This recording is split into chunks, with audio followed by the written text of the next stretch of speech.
ආයුබෝවන් දුවේ පුතේ.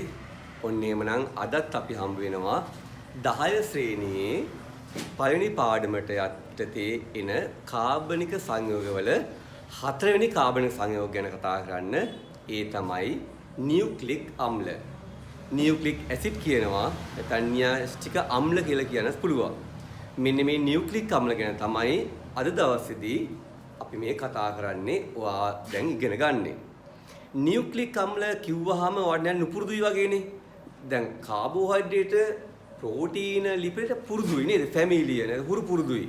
හැබැයි නියුක්ලික් අම්ල එච්චම හුරු පුරුදු නෑනේ. හැබැයි නියුක්ලික් අම්ල වර්ග දෙකක් තියෙනවා. ඒ වර්ග දෙකේ එකකට හුරු පුරුදු ඇති. කියන්නේ නියුක්ලික් අම්ල වර්ග දෙකක් තියෙනවා DNA, RNA කියලා. RNA කෙසේ වෙතත් ඔයා DNA වාට කනට අහලා පුරුදු වෙන්නේ නේද? DNA තාක්ෂණය, DNA ඇඟිලි සලකුණු, DNA වචන තියෙනවනේ. මෙන්න මේ DNA කියන්නේ එහෙම නැත්නම් RNA කියන්නේ අද අපි මේ කතා කරන නියුක්ලික් අම්ල වර්ග දෙකක්. දැන් නියුක්ලික් අම්ල වල අපි බලමු සංයුතිය මොකද්ද කියලා. සංයුතිය කියන්නේ මොකද්ද? ඒක ඒ සංයුතිය හැදලා තියෙන සංඝටක මොනවද කියලා. නියුක්ලික් අම්ල හැදලා තියෙන ළමයි carbon, hydrogen, oxygen, nitrogen, phosphorus මූලද්‍රව්‍ය කීයක් තියෙනවද? 5ක් තියෙනවා. ඔයාට මතකද කාබෝහයිඩ්‍රේට් වල තිබ්බේ මූලද්‍රව්‍ය 3යි නේද? මොනවද? Carbon, hydrogen, oxygen. ලිපිඩ වල 3යි. Carbon, hydrogen, oxygen. නයිට්‍රජන් වල ප්‍රෝටීන වල 4ක් තියෙනවා. මොනවද? Carbon, hydrogen, oxygen, nitrogen. සමහරවිට සල්ෆර් තියෙනවා. නියුක්ලික් අම්ල වල තමයි වැඩිම ගාණක් අනිවාර්යව තියෙන්නේ. මොකද්ද? මූලද්‍රව්‍ය තියෙනවා 5ක් තියෙනවා. CHO තියෙනවා. ඊට අමතරව NP තියෙනවා. Carbon, hydrogen, oxygen, nitrogen, phosphorus අනිවාර්යෙන්ම අඩංගු වෙනවා මේ නියුක්ලික් අම්ල වල. එතකොට නියුක්ලික් අම්ල කියලා කියන්නේ බහු අවයවකයක්. බහු අවයවකයක් කියන්නේ එහෙනම්වත් තියෙන්න ඕනේ. බහු අවයවක වෙන්න නම් තැනුම් මේකයක් තියෙන්න ඕනේ නේද? ඒ තැනුම් මේකේ තමයි අපි කියන්නේ නියුක්ලියෝටයිඩ් කියලා. මෙන්න මෙතන වල පේනවා මේ තියෙන්නේ නියුක්ලියෝටයිඩයක්. මෙන්න මේ නියුක්ලියෝටයිඩ් ගොඩාක් එක දිගට එකතු වෙලා එහෙම නැත්නම් බහු අවයවීකරණය වෙලා තමයි මොකක්ද හැදෙන්නේද? නියුක්ලික් අම්ල හැදෙන්නේ. එතකොට මේ නියුක්ලියෝටයිඩ් ප්‍රධාන සංඝටක 3ක් තියෙනවා. මොන සංඝටක 3? එකක් තමයි මේ බලන පංචාශ්‍රයක් වගේ තියෙන හැඩයක් තියෙන නේද? මෙන්න මේ පංචාශ්‍රයක් වගේ හැඩේ මේ තියෙන්නේ පෙන්ටෝස සීනිජා කාණ්ඩය කියලා කියනවා. පෙන්ටෝස සීනි කාණ්ඩය. මෙයා මොනොසැකරයිඩයක්. මොනොසැකරයිඩ් జాතියක් පෙන්ටෝස සීනි කාණ්ඩයක් තියෙනවා. ඒ වගේ මෙයාට ගානට සම්බන්ධ වෙලා තියෙනවා ෆොස්ෆේට් කාණ්ඩයක්. මේ ෆොස්ෆේට් කාණ්ඩය පේනවනේ රවුම් ආකාරයට අපි සංකේතවත් කරනවා ෆොස්ෆේට් කාණ්ඩයක් තියෙනවා. ඊළඟට මේ ඍජුකෝණාශ්‍රයෙන් සංකේතවත් කරනවා මොකද්ද? නයිට්‍රජනීය භස්ම කාණ්ඩයක් තියෙනවා. මේ නයිට්‍රජන් භස්ම කාණ්ඩයක් තියෙනවා. පෙන්ටෝස් කාණ්ඩයක් තියෙනවා. ෆොස්ෆේට් කාණ්ඩයක් තියෙනවා. මෙන්න මේ විදිහට මේ කාණ්ඩ ඔක්කොම තුනම එකතු වෙලා තමයි මොකද්ද? නියුක්ලියෝටයිඩයක් හැදෙන්නේ. මෙන්න මේ නියුක්ලියෝටයිඩ් බහු අවයවීකරණලා හැදෙන පොලිනියුක්ලියෝටයිඩ් දාමයක් තමයි අපි කියන්නේ මොකද්ද? නියුක්ලික් අම්ලයක් කියලා. නියුක්ලික් අම්ලයක් කියන්නේ එහෙනම් ආයිත් ඔයාලට මතක් කරන්නම් මං අර්ධයක්වීම ගන්න කියන්න පුළුවන් මෙහෙම CHONP වලින් සැදී නියුක්ලියෝටයිඩ් බහු අවයවීකරණය වීමෙන් සෑදුණු පොලිනියුක්ලියෝටයිඩ් යක් තමයි නියුක්ලික් අම්ලයක් කියලා කියන්නේ. එතකොට මේ නියුක්ලික් අම්ල ප්‍රධාන වර්ග දෙකක් තියෙනවා ළමයි. නියුක්ලික් අම්ල ප්‍රධාන වර්ග දෙකක් තියෙනවා. ඒ මොකද්ද? අර මම කලින් පටන් ගන්නකොට කිව්වේ මොකද්ද? DNA අනිත් එක මොකද්ද? RNA. මේ DNA RNA කියලා විභාගලියොත් ලකුණු දෙනවා. හැබැයි ඒවා සාමාන්‍ය විද්‍යාව හරියට දන්න කෙනෙක් විදියට ඒක අර දිග නම දැනගන්න ඕනේ DNA කියන්නේ මොකද්ද? RNA කියන්නේ මොකද්ද කියලා. DNA කියන්නේ දිග නම එකේ deoxyribonucleic acid. deoxyribonucleic acid කෙටි කරලා තමයි DNA කියලා කියන්නේ. D කියන්නේ deoxyribo, N කියන්නේ nucleic, A කියන්නේ acid. DNA කියන්නේ නම් deoxyribonucleic acid. RNA කියන්නේ මොකද්ද? RNA කියන්නේ ribonucleic acid. R කියන්නේ ribo, N කියන්නේ nucleic, A කියන්නේ acid. ඔන්න එහෙනම් දැන් ඔයා දන්නවා නියුක්ලික් අම්ල වර්ග දෙක තමයි DNA, RNA. DNA කියන්නේ මොකද්ද? deoxyribonucleic acid. RNA කියන්නේ මොකද්ද? ribonucleic acid. හරි. එතකොට මේ DNA ගත්තොත් ළමයි අපි ගොඩක් අර හුරුපුරු DNA වචනේ නේද? DNA එකේ තැනුම් ඒකකය deoxyribonucleotide. deoxyribonucleotide තමයි DNA වල තැනුම් ඒකකය. එතකොට ඒක නිකන් මේ වගේ මේ තියෙන්නේ. ඒක හිතන්න පහන්තරයක් වගේ හිතන්න. සාමාන්‍ය පහන්තරයක් අර දාම දෙකක ඉන්නේ දැන් නූල් දෙකක් ඇඹරිලානේ හැදලා තියෙන්නේ. DNA එකක්. ඒ වගේ DNA හැදලා තියෙන්නේත් පොලිනියුක්ලියෝටයිඩ් දාම. අර මම නියුක්ලියෝටයිඩ් සෙට් වෙලා එක දිගට ඒ පොලිනියුක්ලියෝටයිඩ් දාම දෙකක් එකට එකතු වෙලා ඇඹරිලා. එකට එකතු වෙලා තමයි DNA එකක් හැදලා තියෙන්නේ. එතකොට මේකේ උසස් පෙළ නම් ඉගෙන ගන්නවා මේ DNA වල තියෙන නයිට්‍රජන් පශ්ම වර්ග මොනවද? RNA වල තියෙන නයිට්‍රජන් පශ්ම මොනවද? එහෙම ඉගෙන ගන්නවා. ඕල් මට්ටමට එහෙම එකක් දැනගන්න අවශ්‍ය නැහැ. විභාගට එච්ච සංකීර්ණව අහන්නේ නැහැ. හරි? එතකොට DNA කියන්නේ තැනුම් මේක තමයි deoxyribonucleotide වලින් හැදිච්ච නියුක්ලික් අම්ලය. ඊළඟට RNA කියන්නේ මොකද්ද? RNA කියන්නේ ඒකේ තැනුම් මේක තමයි ribonucleic අම්ලය. ribonucleic අම්ලය. නේද? DNA වනම් deoxyribonucleic අම්ලය, RNA වන ribonucleic අම්ලය. මෙන්න මේක බහු අවීකරණලා තමයි RNA හැදෙන්නේ. RNA කියන්නේ ළමයි හැබැයි තනි දාමයක්. අර මම කිව්වා DNA අර පහන්ති වගේ දෙකක් එකතු කරලා හැදෙන්නේ. පොලිනියුක්ලියෝටයිඩ් දාම දෙකක් නේ DNA කියන්නේ. RNA කියන්නේ පොලිනියුක්ලියෝටයිඩ් තනි දාමයක් එකයි. හරි? අර වඩා ඒක සරලයි. හරි. එහෙමනම් ඊළඟට අපි බලමු නියුක්ලික් අම්ල වැදගත්කම්. ඊට කලින් වාට පොඩ්ඩක් කිව්වොත් හොඳයි කියලා හිතෙනවා. DNA වලයි RNA වල වැදගත්කම්. DNA වලයි RNA වැදගත්කම්. අපිට මෙහෙම කියන්න පුළුවන්. දැන් මම පෙන්නන්නම් මේ විදිහට අපි ගත්තොත් එහෙම මෙතන මම නිකන් අඳින්නම් මේ DNA. හරිද? මේ RNA. මේකේ වෙනස්කම් අපි තුනක් කියමුකෝ. විභාග සම දෙකක් විතර තුනක් අහයි. DNA වාට මතකයි මොකද්ද ඒකේ තැනුම් මේකේ මොකද්ද? මේකේ තැනුම් මේකකය deoxyribonucleotide. deoxyribonucleotide තමයි DNA වල තැනුම් මේකකය. RNA වල තැනුම් මේකකය මොකද්ද? ඒකේ තැනුම් මේකකය ribonucleotide.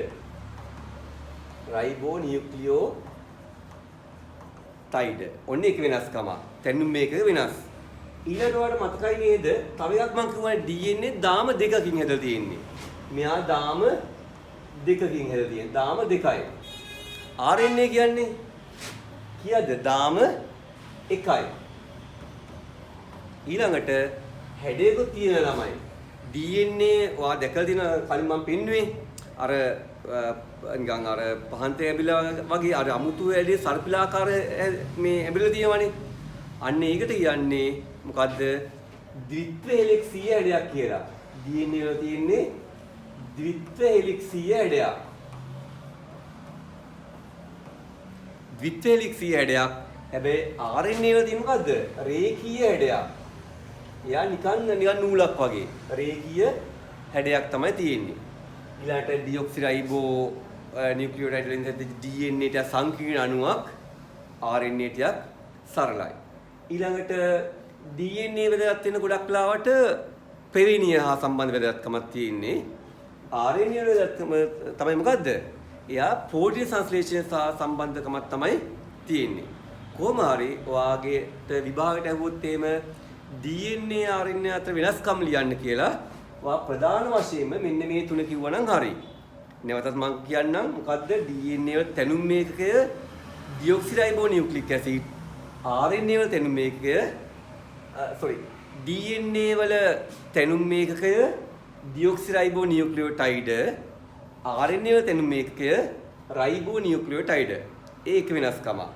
දෙවෙනි එක DNA දාම දෙකකින් යුක්තයි RNA දාම එකයි. තුන්වෙනි එක DNA වල හැඩය ද්විත්ව හෙලික්සීය හැඩයක් තියෙන්නේ. RNA වල හැඩය මොකද්ද?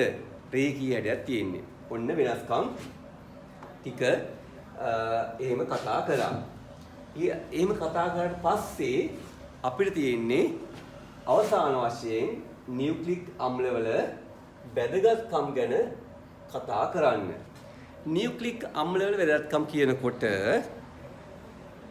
ප්‍රධාන වශයෙන්ම ඔයාලට මම කිව්වනේ DNA තියෙන්නේ ප්‍රවේණිය හා සම්බන්ධ වැදගත්කමක්. RNA වල තියෙන්නේ ප්‍රෝටීන හා සම්බන්ධ වැදගත්කමක්. ඉතින් ඒවත් අපි මිශ්‍ර කරලා වැදගත්කම් ටික කතා කරමු. නියුක්ලික් අම්ලවල එක වැදගත්කමක් තමයි නැත්නම් ප්‍රධාන වැදගත්කමක් තමයි ළමයි ජීවීන්ගේ ප්‍රවේණික තොරතුරු ගබඩා කිරීම සඳහා වැදගත් වෙනවා. ජීවීන්ගේ ප්‍රවේණික තොරතුරු ගබඩා කරන්න වැදගත් වෙනවා මොනවද? DNA. හරිද? ඒ කියන්නේ අපි ආයෙත් කලින් තැනට යමුකෝ. අපි යමු DNA අණුවක් කොයි වගේද කියලා. DNA අණුවක් මේ වගේ නේද? මේ DNA අණුවක් නම් මේකේ මේ DNA අණුව එකතු වෙලා තමයි ළමයි වර්ණ දෙකක් හැදෙන්නේ. DNA අණු එක දිග දාමයක් වර්ණ දෙකක් කියලා කියනවා. ඒතකොට මේකේ මේ යම් කොටසකින් DNA අණු කොටසකින් නිරූපණය වෙනවා එක ජානයක්. හරිද? DNA යම් කොටසක්. ඒ ජාන කියනවා දන්නවනේ මොකක්ද ජාන කියන්නේ? දැන් ඔයගොල්ලෝගේ ලක්ෂණ ඇවිල්ලා තියෙන්නේ සුදු කළු බව, උස මිටි බව, කොණ්ඩේ ක්‍රේල් ස්ට්‍රේට් බව, තව මොනවද ඔය ගොඩක් ආවේනික ලක්ෂණ තියෙන්නේ නේද? අපි දෙමාපියන්ගේ ලක්ෂණ ටික අන්න ඒ ලක්ෂණයට අදාළ මේ DNA කොටසකට අපි කියන මොකද්ද? ජානයක් කියලා. දැන් අපි හිතමු කෙනෙක්ගේ උස මිටි බව තියෙන කරන්නේ මෙන්න මේ DNA මෙන්න මේ කොටසෙන්.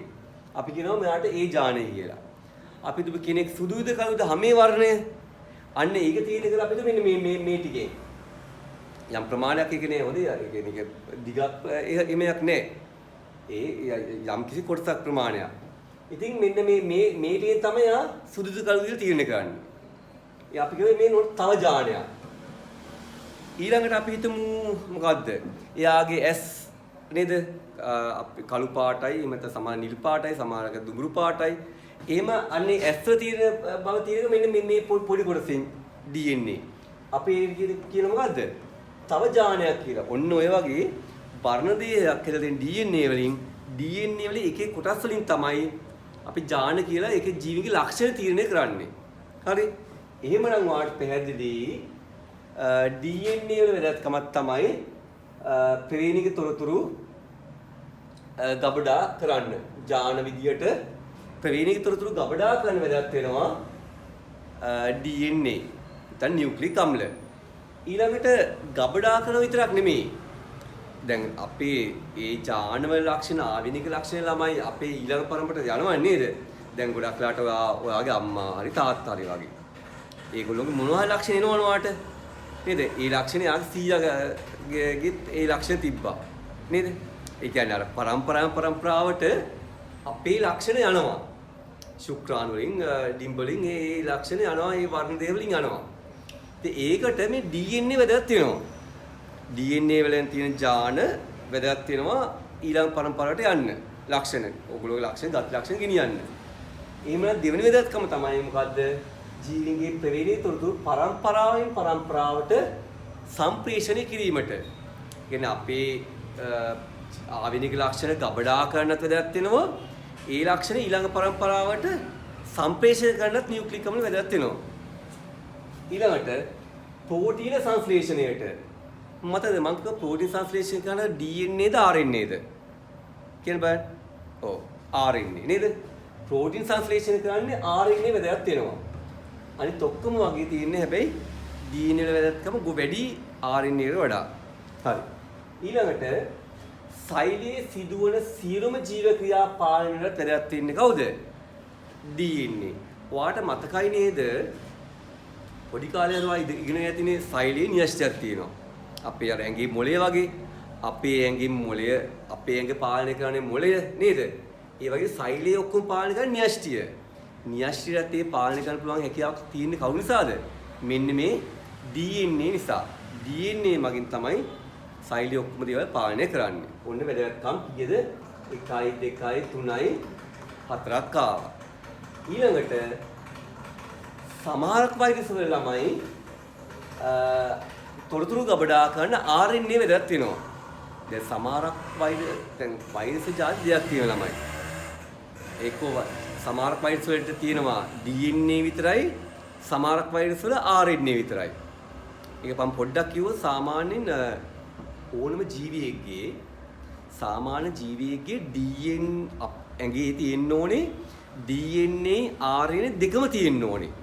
ජීවියෙක් නම් දෙකම තියෙනවා. වෛරස් පොඩ්ඩක් අමුතු එක්කෙනෙක්නේ. යා ජීවි ලක්ෂණ අජීවි ලක්ෂණ දෙකම තියෙනවා නේද? වෛරස් වල තියෙන්නේ එක්ක DNA විතරයි නැත්නම් මොකද්ද? RNA විතරයි.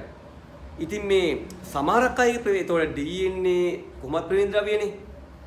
RNA විතරක් තියෙන වෛරස් වල ඒතකොට ප්‍රවේණ ද්‍රව්‍ය විදිහට ක්‍රියා කරන කවුද? RNA. දැන් කොරෝනා වගේ RNA තියෙන්නේ. හරි ඒ විදිහට. අන්තිම එක තමයි DNA වලට පුළුවන් ළමයි විකෘති වෙන්න. විකෘති වෙන්න පුළුවන් DNA වලට. DNA විකෘති වුණාම ඒ කිනත් ඒ ජීවියගේ විකෘති ලක්ෂණ ඇති වෙනවා. ඒ විකෘති ලක්ෂණ ඇතිවීම තමයි අන්තිමට අලුත් විශේෂයක් ඇති වෙන්න හේතුවක් වෙන්නේ. ඉතින් අලුත් විශේෂයක් ඇති වෙනවා කියන්නේ මොකද්ද? ජෛව පරිණාමය.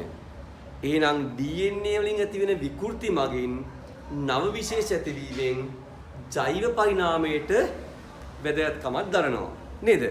එහෙමනම් ඔන්න මං කිව්වා නියුක්ලික් අම්ල වල වැදගත්කම් කීයක් කිව්වද? 6ක් කිව්වා. අපි අවසාන වශයෙන් බලමු ඒ 6 නැවතත් පොඩ්ඩක් අර මතක් කිරීමක් එක්ක නියුක්ලික් අම්ල වල වැදගත්කම් මොනවද කියලා. මේ නියුක්ලික් අම්ල වැදගත්කම් වලින් 6ක් තියෙනවා. 6න් 2ක් RNA වල වැදගත්කම්, 4ක්ම DNA වල වැදගත්කම්. මොනවද බලමු DNA වල වැදගත්කම් මොනවද? ඒක තමයි ජීවීන්ගේ ප්‍රවේණික තොරතුරු ගබඩා කිරීමට. ඊළඟ ජීවීන්ගේ ප්‍රවේණ තොරතුරු පරම්පරාවෙන් පරම්පරාවට සම්ප්‍රේෂණය කිරීමට. නේද? මේ දෙක. ඊළඟට මොකද්ද?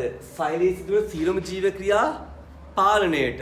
සෛලයේ සිදුවන සියලුම ජීව ක්‍රියා පාලනය කරන DNA මගින්. අන්තිම එක මොකද්ද? DNA වලින් හැදෙන විකෘති වලින් ඇතිවන නව විශේෂ මගින් ජෛව පරිණාමයට වැදගත් වෙනවා. උන DNA වල වැදගත්කම් කීයද? 4. තව දෙයක් තියෙනවානේ. ඒ දෙක මොකද්ද? RNA වල වැදගත්කම්. RNA වල වැදගත්කම දෙක මොකද්ද? ප්‍රෝටීන සංශ්ලේෂණයටයි. අනිත් මොකද්ද? අර සමහර වෛරස් වල ප්‍රවේණික තොරතුරු ගබඩා කිරීමටයි. ඔන්න ඒ විදිහට RNA වල වැදගත්කම් දෙකක් තියෙනවා. DNA වල වැදගත්කම් 4ක් තියෙනවා. ඒකත් එක්ක නියුක්ලික් අම්ල වල වැදගත්කම ඔක්කොම කීයක් තියෙනවද? 6ක් තියෙනවා. එහෙමනම් ඔන්න අද දවසේදී නියුක්ලික් අම්ල ගැන ඔය ලොකුවට හිතන් හිටියන DNA, RNA, නියුක්ලික් අම්ල ලොකුවට හිතන් හිටිය එච්ච දෙයක් නේද?